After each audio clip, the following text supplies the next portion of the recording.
أعوذ بالله من الشيطان الرجيم. بسم الله الرحمن الرحيم. الحاقة ما الحاقة وما أدراك ما الحاقة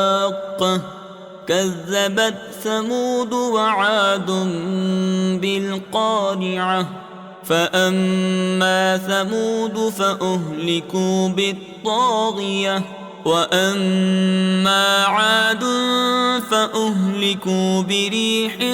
صرصر عاتية سخرها عليهم 7 ليال و8 أيام حسوما فترى القوم فيها سرعا كأنهم أعجاز نخل خاوية فهل ترى لهم من باقية وجاء فرعون ومن قبله والمؤتفكات بالخاطئة فعصوا رسول ربهم فأخذهم أخذة رابية إنا لما طغى الماء حملناكم في الجارية لنجعلها لكم تذكرة وتعيها أذن واعية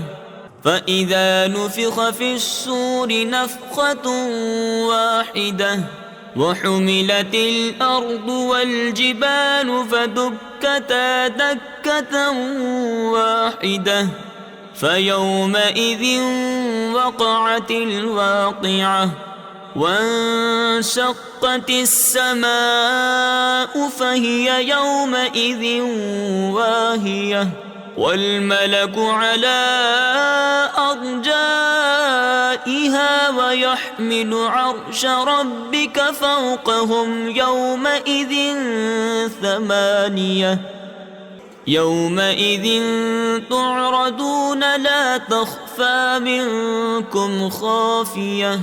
فأما من أوتي كتابه بيمينه فيقول هاؤم اقرءوا كتابيه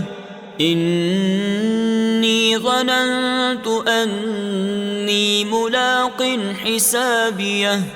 فهو في عيشة راضية في جنة عالية قطوفها دانية كلوا واشربوا هنيئا بما أسلفتم في الأيام الخالية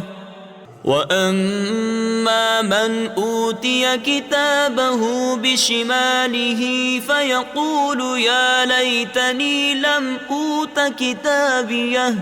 ولم أدر ما حسابيه يا ليتها كانت القاضية ما أغنى عني ماليه هلك عني سلطانيه خذوه فغلوه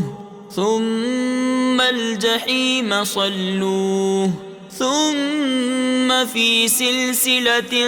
ذرعها 70 ذراعا فاسلكوه إنه كان لا يؤمن بالله العظيم ولا يحض على طعام المسكين فليس له اليوم هاهنا حميم ولا طعام إلا من غسلين لا يأكله إلا الخاطئون فلا أقسم بما تبصرون وما لا تبصرون إنه لقول رسول كريم وما هو بقول شاعر قليلا ما تؤمنون ولا بقول كاهن